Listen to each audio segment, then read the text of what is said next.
Today, we're going to start on Title III, the Ending the Endless Wars planks of the Blueprint for a Better America. And Section 301 is the findings. So once again, I'd like to just read those into the record and then talk a little bit more about them. 1. Americans have a constitutional duty to provide for the common defense, a large concern to the framers who had recently fought a protracted war of independence from one of the most powerful nations in Europe. After the Constitution was proposed to the states, Delaware promptly ratified it because as a small state with a large coastline, it was particularly vulnerable. They recognized that a union of states could accomplish more than individual and independent states. 2. Military spending serves an important role in our economy, serving as a source of income in most, if not all, congressional districts. That need can be better addressed directly with the creation of universal American Union jobs in this act, which will offset the reduced military spending in most local economies. 3. Military service has long been a source of pride among the American people. However, when it crosses the line into glorification, it can create cultural assumptions towards virtuous violence.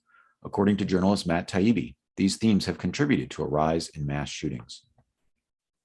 4. As America's global footprint has grown, the moral high ground that we held after World War II has been lost. Decades of detention in Guantanamo Bay military prison have tarnished our reputation for justice. The use of economic sanctions against civilian populations has caused countless deaths around the globe.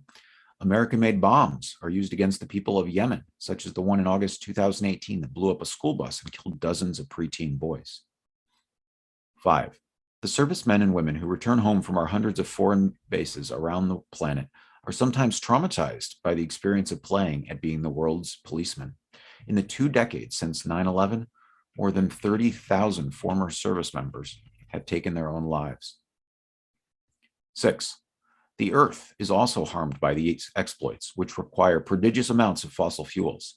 The emissions of the United States military make it the largest single producer of greenhouse gases on the planet, even exceeding the entire national output of industrialized nations like Sweden and Denmark. Industrial chemicals scar the land at and around former military bases. 7.